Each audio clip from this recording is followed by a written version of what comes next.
Imagine for a moment that you are a scholar in the 16th century, sifting through ancient manuscripts in a dimly lit library.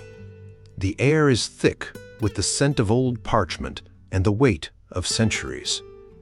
You come across a text that seems older, more mysterious, and more powerful than any you have seen before. This is the Syriac New Testament, a version of the Bible that some believed was even older than the Greek texts used by the great scholar Jerome. This discovery was not just a curiosity. It was a potential bombshell in the world of biblical scholarship. In the 16th century, the Catholic Church had firmly declared its loyalty to the Vulgate, the Latin Bible translated by Jerome, but the Protestants were not so sure.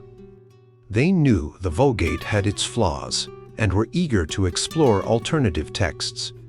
One of these scholars was Theodore Beza, who, in his preface to a new translation of the New Testament, questioned whether Jerome had actually written the Vulgate. This was a bold move, one that opened the door to new possibilities. Enter Immanuel Tremellius, a scholar who understood the potential of the Syriac text. He didn't just want to translate it, he wanted to use it to challenge the status quo. In his preface, Tremellius was careful not to attack the Vulgate directly. Instead, he emphasized the value of the Syriac text as a comparative tool. He argued that its elegance and the absence of certain books, like 2 Peter and Revelation, indicated that it was an early and important text. He also noted that the differences between the Greek and Syriac traditions were no greater than the differences among Greek texts themselves. Tremellius wasn't alone in his quest. He had access to the first printed Syriac New Testament, the Editio Princeps, which was published in 1555. This project was initiated by Ignatius III, the Patriarch of Antioch, who wanted to spread the Syriac New Testament more widely. However, due to political tensions in Rome, the project was completed in Vienna under the patronage of Ferdinand I, the King of Austria. This edition was a masterpiece of scholarship, but it was also a product of its time, retaining many traditional Syriac features that made it challenging for Western readers. Tremellius also had a crucial manuscript from the library of Frederick III, the Elector Palatine. This manuscript, acquired from the scholar Guillaume Postel, was believed to be even older than the one used for the Editio Princeps. Tremellius used this manuscript to correct and refine the printed edition, creating a more accurate and authoritative Syriac New Testament. The process was not easy. Tremellius had to rely on his extensive knowledge of Jewish Aramaic and limited reference materials, as he had no contact with Eastern scholars or speakers of Syriac. He even composed his own Syriac grammar to aid his work. Despite these challenges, Tremellius produced a groundbreaking edition of the New Testament, which was published in Geneva in 1569. This edition was a polyglot, meaning it contained multiple versions of the New Testament arranged in columns. From left to right, readers could see the Greek text, Beza's Latin translation, Tremellius's Syriac text, and Tremellius's Latin translation of the Syriac. For passages not found in the Syriac Peschitta, like 2 Peter and Revelation, Tremellius provided the Greek text and its Latin translation. He also vocalized the Syriac text using Hebrew characters, a clever move that he hoped would aid in converting Jews to Christianity. Tremellius' work was not without controversy. In 1580, Gilbert Gemrod, a professor at the Sorbonne, accused Tremellius of plagiarizing the Syriac New Testament from the Royal Polyglot of Antwerp.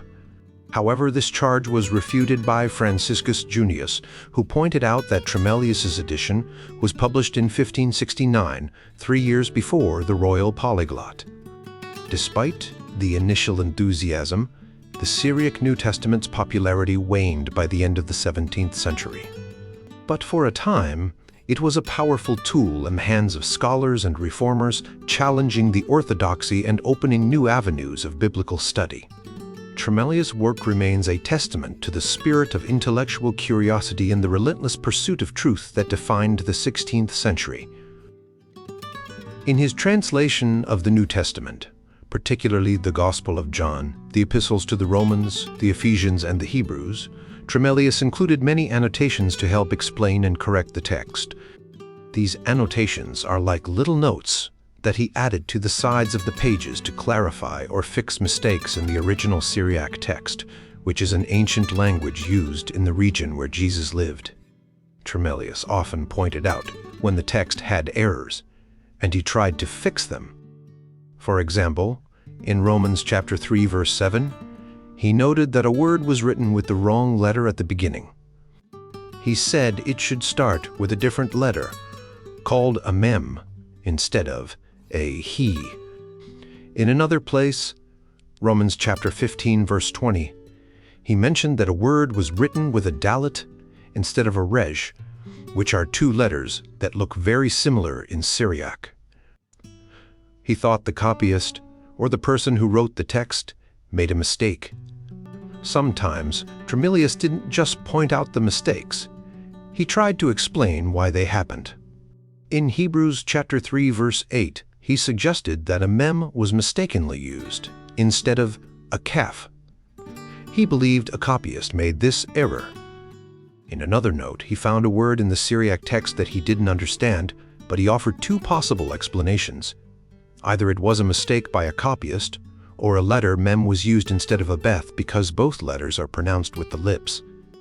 Tremellius wasn't just guessing. He used different sources to support his changes. For example, in Ephesians chapter 4, verse 24, he found a word in the Syriac text that he hadn't seen before. He suggested changing it to a word meaning holiness or sanctity. And he checked the Heidelberg manuscript to confirm his change. He also mentioned that the words sound similar, which could explain why the error was made. Tremellius often referred to the Greek version of the text to help him make corrections. In Hebrews chapter 4, verse 1, he noted that the passage didn't make sense, so he checked it against the Greek text to fix it. This shows that even though he was more familiar with Hebrew, he was also good at Greek. Many of Tremellius's annotations were aimed at helping readers understand the text better. He would often start with phrases like "that is" or "this is" to provide alternative translations of words or phrases. For example, he would give a more literal translation of the Syriac text, even though his main translation was already very literal. This helped readers get a better sense of the original Syriac text, which was important because not many people could read Syriac. Tremellius also included notes that pointed out features of the Syriac language, like Hebraismus, which means a phrase that comes from Hebrew. He would sometimes explain these phrases in more detail. For instance, in Ephesians chapter 2, verse 2, he explained the etymology of a word and said it means worldliness or vanity. He also discussed grammatical issues like when the word order in the text followed Hebrew usage. Sometimes, Tremellius compared phrases in the Syriac text to expressions in other languages like French, Italian, and German. For example, he noted that the phrase "from the dead" in Syriac is similar to the French "d'entre les morts." He did this to make the text more accessible to readers who might not be familiar with Syriac. Tremellius also explained the meaning of specific expressions in the text. For example, in Hebrews chapter 2, verse 9, he said that to taste death is a Hebraism that means to die. In Romans chapter 3, verse 25, he explained that to sin a sin is a Hebraism that means to commit a sin. Overall, Tremellius's annotations show that he was a skilled scholar who was committed to producing an accurate and understandable translation of the New Testament. His work not only corrected errors, but also provided valuable insights into the original Syriac text, making it accessible to a wider audience. Tremellius was a scholar who spent a lot of time studying the Bible. He wrote many notes to help people understand the text better. These notes covered different aspects of the Bible, from explaining tricky words to discussing the cultural background. For example, in Hebrews chapter 2, verse 9, Tremellius pointed out that the phrase "to taste death" is a way of saying "to die." This is a figure of speech called metonymy, which is when one word is used to represent another. In Ephesians chapter 6, verse 15, he explained a metaphor where a person is described as dressing like a soldier for a spiritual battle. And in Romans chapter 1, verse 3, he noted that the word flesh is used to mean the whole person, which is a figure of speech called synecdoche. Tremellius also provided deeper explanations of the biblical text. In Ephesians chapter 2, verse 15, he explained that the laws mentioned refer to the many ceremonies that set the Israelites apart from other nations. In Romans chapter 5, verse 15, he elaborated on the word exesis, which means trepas, by saying it is a clear violation of the law. And in Romans chapter 11, verse 16, he noted that first fruits were the first part of the harvest that was offered to God each year. These explanations show that Tremellius had a deep understanding of Jewish customs and practices from the time of Christ. He wanted to help readers understand the cultural context of the Bible, which often makes the text more meaningful. In his annotations, Tremellius also provided alternative translations to make the text clearer. He was very careful about the accuracy of the Syriac text, which is a version of the Bible in a language spoken in parts of the Middle East. He often compared his translation with earlier versions to ensure it was as accurate as possible. Tremellius also discussed the unique features of the Syriac language, which he knew many of his readers would be interested in. For example, he explained certain linguistic quirks that might affect the meaning of the text. In addition to these linguistic and cultural explanations, Tremellius sometimes offered his own interpretations of the text. These interpretations were not always agreed upon by other scholars, but they were presented in a way that was not overly controversial.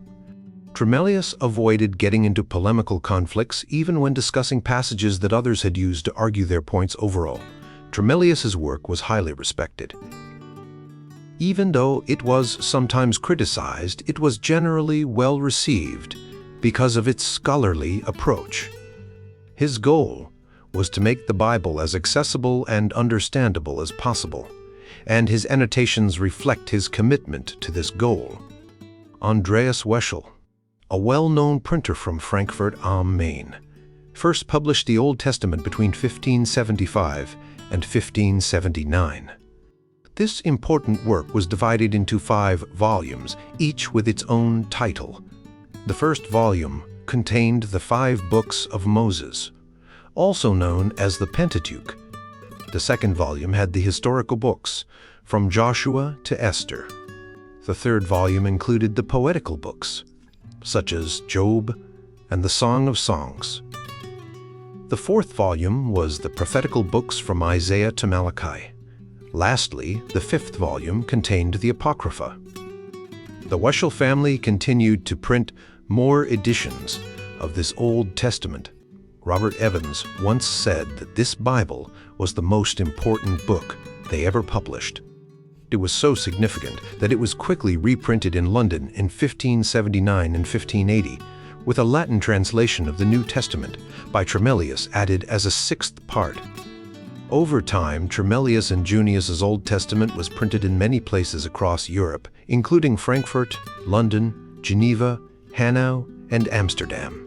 After Tremellius passed away, Junius made some changes and added more notes, leading to a second edition in 1590, a third in 1596, and a fourth in 1603.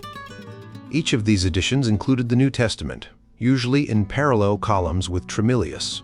Latin translation from the Syriac and Theodore Beza's translation from the Greek. Tremellius and Junius' Old Testament was very different from their New Testament. The Old Testament was a single Latin translation from the Hebrew, while the New Testament had multiple versions, including the original Greek and Syriac. This was because Hebrew was better understood by scholars at the time, unlike Syriac, which was still a new field of study. The Old Testament translation by Tremellius and Junius was known for being very literal. For example, they used Mosh instead of Moses. To help readers understand the text, they added many notes and comments. Each book started with a short introduction called an argumentum, which summarized the main ideas. The biblical text was printed in 2 columns, and there were notes in the margins, marked with letters of the alphabet. The notes were very detailed, sometimes even longer than the text itself. They explained the Hebrew words and phrases, provided cross-references to other parts of the Bible, and sometimes even discussed why certain choices were made in the translation.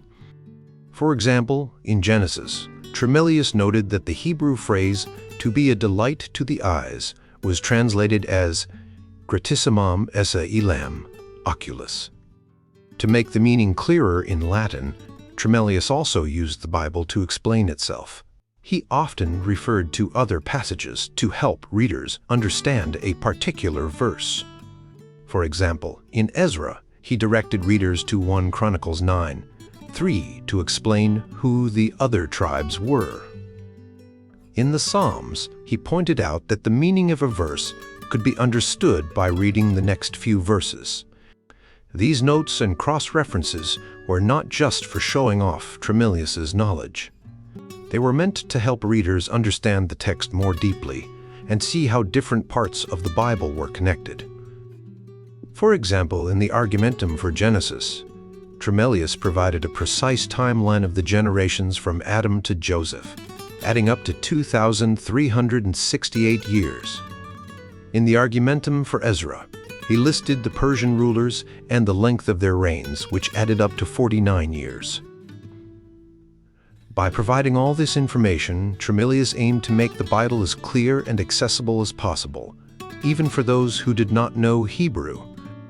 His work was a valuable resource for scholars and everyday readers alike, helping them to better understand the ancient texts. Tremellius, the scholar who worked on translating the Old Testament into Latin, used various techniques to help readers understand and interpret the biblical text. One of these techniques was the use of argumenta, which are brief summaries or introductions to each book. These summaries were not just simple overviews, but served multiple purposes. For example, in the argumentum to the book of Genesis, Tremellius lists the main figures from Adam to Joseph. However, this list is not exhaustive. It focuses on key figures and their generations, which are detailed in Genesis chapters 5 and 11. This list makes the information more accessible to readers, much like how 1 Chronicles organizes the family trees of the tribes of Israel. This suggests that the argumenta were more than just summaries. They were reference tools to help readers navigate the text. Tremellius also included information about the authorship of certain books. In the argumentum to Ecclesiastes and the Song of Songs, he notes that Solomon wrote these books and was inspired by God. This was important because the canonicity of the Song of Songs was sometimes debated. By acknowledging Solomon's authorship and divine inspiration, Tremellius was subtly reinforcing the book's place in the canon. In his argumentum to the Book of Psalms, Tremellius describes the book as an epitome of the Old Testament, containing songs that reflect God's grace and the human experience. He highlights themes such as God's promises, faith, obedience, and the role of Christ. This shows that Tremellius saw the Psalms as a comprehensive guide to understanding God's relationship with humanity. After the argumenta, Tremellius provided chapter headings which are shorter than the argumenta, and often just a sentence or two. These headings typically describe the content of each chapter, helping readers find specific passages. For example, the heading for Genesis 1 is, "The creation of the world is completed in 6 days." And for Genesis 2, it's the 7th day is consecrated by God, and the first establishment of holy marriage is described. Sometimes, Tremellius used these headings to draw out deeper meanings. For instance, in Genesis 3, which describes the fall, he writes, "Human nature, deceived by the diabolic serpent, revolted against God, and it weakened his likeness, the renewal of which was achieved through Christ as the child of a woman." This highlights the connection between the fall and Christ's role in redemption. In the book of Psalms, Tremellius often divided the text into parts to help readers understand its structure. For example, in Psalm 2, he identifies 3 parts: a proposition, a narration, and a conclusion. He reinforces this structure throughout the annotations, breaking down the psalm further and explaining its themes. Tremellius also used his annotations to discuss the literary genre of the texts. For example, he describes Psalms 1 and 2 as didactic and Psalms 3, 5, and 6 as lyric. This helps readers understand the purpose and style of each psalm.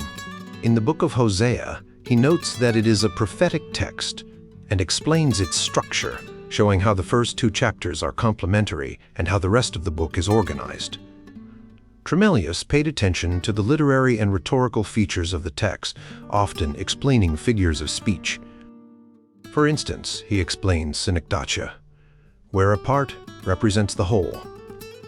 In Ezra 4, he clarifies that Rehum and his scribe refers to the entire Senate, and in Ecclesiastes 2, "I will mix wine gladly" is a synecdoche for all things that make life joyful. Through these techniques, Tremellius provided a deeper understanding of the biblical text, guiding readers in their interpretation and helping them see the connections between different parts of the Old Testament. His work was not just about translation, but also about making the text accessible and meaningful to his audience. Tremellius, a scholar from the 16th century, spent a lot of time annotating the Bible, especially the Old Testament. He was very interested in making the text more understandable and accessible to readers.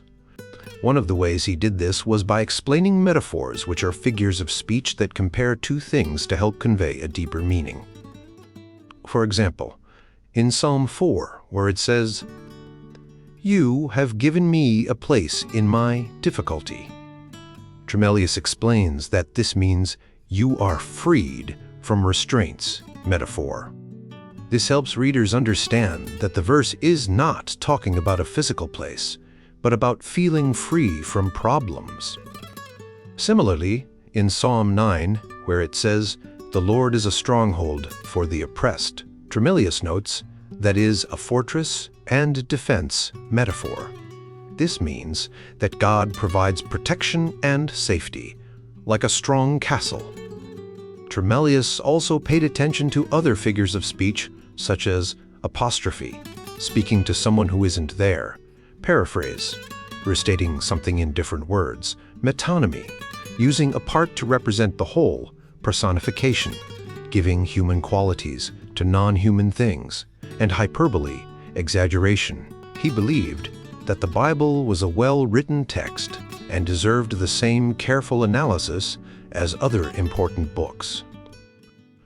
In addition to explaining figures of speech, Tremellius provided extra information to help readers understand the context of the text. For instance, in Genesis, when it mentions events happening in the 600th year of Noah's life, Tremellius notes, "This was the year 1656 of the world." This helps readers place the story in a broader timeline. Similarly, in the book of Ezra, when it talks about the 7th month, he explains that is in autumn, since the first anniversary festival prescribed by God after their return happened in that month. Tremellius also added geographical and historical context. For example, when the text mentions in Terra Shenhares, he writes, that is, the lower part of Mesopotamia, which lies under the mountains of Singara. This helps readers visualize the location being described. Sometimes he referred to other classical authors to support his explanations.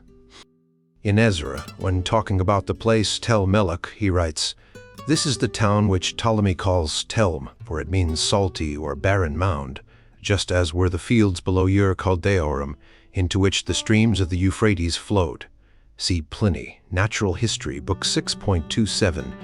Tremellius didn't just focus on the practical aspects of the text. He also commented on the ideas and themes within the Old Testament. For example, in Psalm 5, he discusses the musical instruments mentioned, explaining that the Hebrews are speaking of these types of musical instrument, which are hollowed out and blown. For the trumpets of the priests and the trumpets of the Levites were of this sort, and since the sound of this type of instrument is produced by emitting air, they are called pneumatic. When it came to deeper theological ideas, Tremellius was careful not to be too controversial.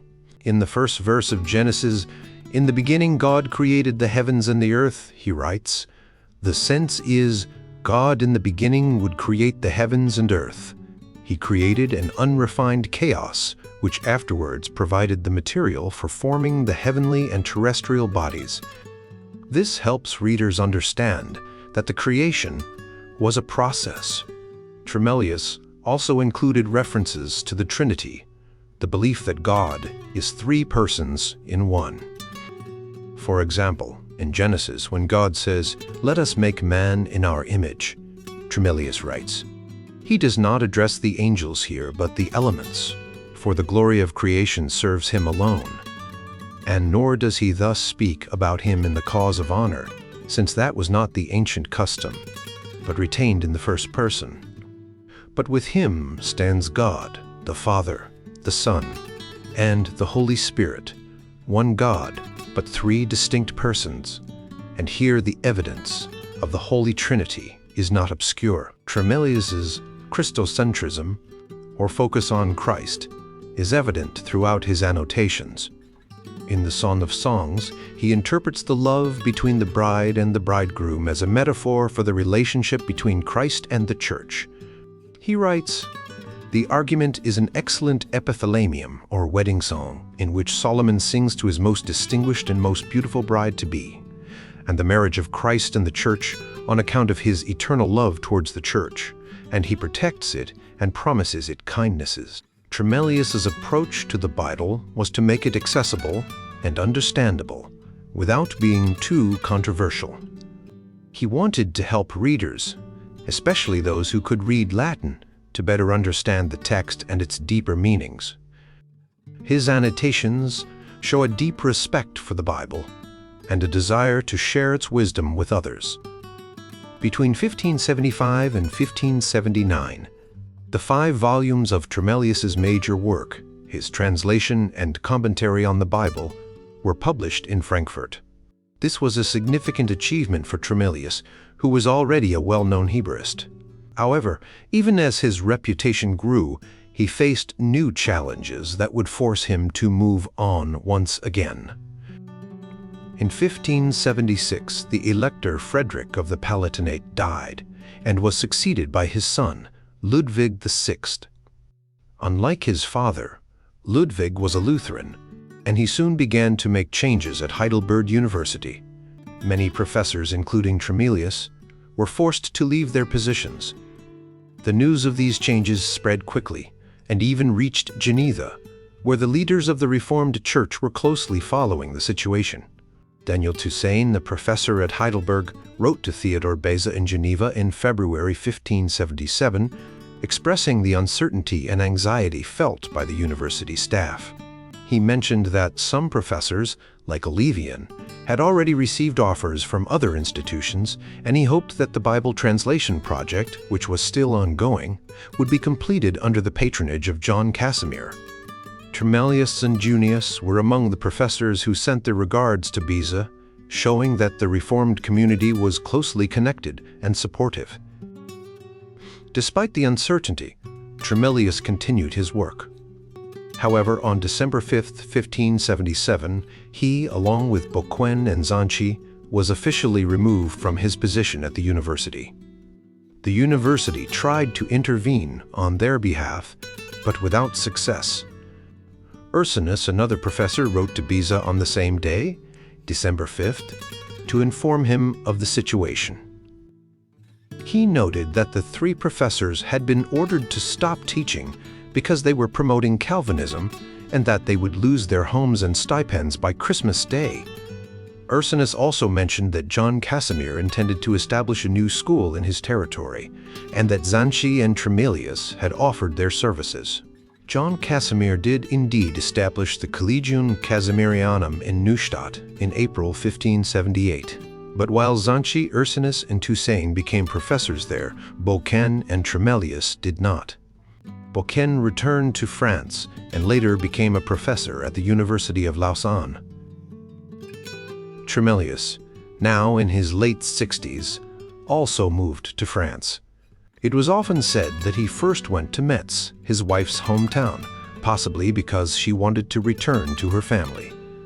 Tremellius had visited Metz before and might have hoped to find another teaching position there.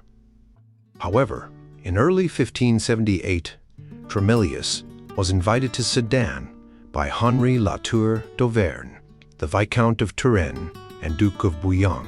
Henry had recently established an academy for the Huguenot aristocracy and offered Tremellius the position of professor of Hebrew. This was the last job Tremellius would hold. While in Sedan, Tremellius became involved in a controversial project. A printer from Basel, Ambrosius Froben, asked Tremellius to proofread and edit volumes of the Talmud, removing any passages that might be considered blasphemous or offensive to Christians. Tremellius agreed and worked diligently, not only removing the offensive parts, but also adding a preface expressing his reservations about the Talmud. He noted that he had used some material from the Talmud in his own work, but emphasized the need for caution. Word of Tremellius's involvement in this project spread, and he began to receive complaints. He felt frustrated and wished he had never gotten involved. He explained to Beza that he had removed so much from the Talmud that it would not appeal to either Catholics or Jews. He asked Beza to help clear up the misunderstanding and to explain his true intentions. Tremellius's behavior in this controversy is telling. Even in difficult times, he was willing to engage in scholarly work that he believed was valuable. He was open about the usefulness of the Talmud, but also cautious, recognizing the potential for misunderstanding. His decision to drop the project entirely shows his sensitivity to the risks he faced, especially as a converted Jew in a time of religious tension. Immanuel Tremellius was a man who lived during a time of great change, the early modern period. His life was marked by his conversion from Judaism to Christianity and his subsequent rise to prominence as a scholar. Despite the challenges he faced, Tremellius managed to leave a significant mark on the world of biblical studies and the Reformation. Tremellius was known for his exceptional skills in Hebrew and his deep understanding of Jewish texts. These talents were highly valued by the reformers of his time, who were eager to break away from the Catholic Church and establish their own understanding of the Bible. John Calvin, one of the most influential figures of the Reformation, was a strong supporter of Tremellius, recognizing the importance of his work in furthering the cause of the Reformed Church. Throughout his career, Tremellius taught at some of the most prestigious universities in Europe, including Heidelberg, where he played a crucial role in establishing the city as a center for Oriental studies. His reputation as a scholar was such that he was often the first, or among the first, to teach Hebrew and Old Testament studies in the institutions where he worked. One of Tremellius's most significant contributions was his translation of the Old Testament into Latin. This work was groundbreaking and widely used in Europe for centuries. It helped to provide a more accurate and accessible version of the Bible, which was crucial for the Reformed Church's mission to spread their teachings. Tremellius also translated the New Testament from Syriac to Latin, another impressive feat that demonstrated his broad range of skills. Despite his achievements, Tremellius's life was not without controversy. Some people, particularly Catholic writers, questioned his commitment to Christianity, suggesting that he might have returned to Judaism at the end of his life.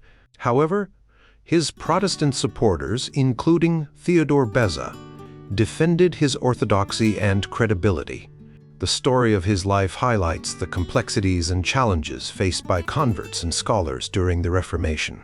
Tremellius' positive attitude towards Jews and his continued engagement with Jewish texts were unique for his time. He saw the value in Jewish wisdom and worked to make it accessible to Christians. This approach not only helped to bridge the gap between Christians and Jews, but also contributed to a gradual shift in attitudes towards Jews.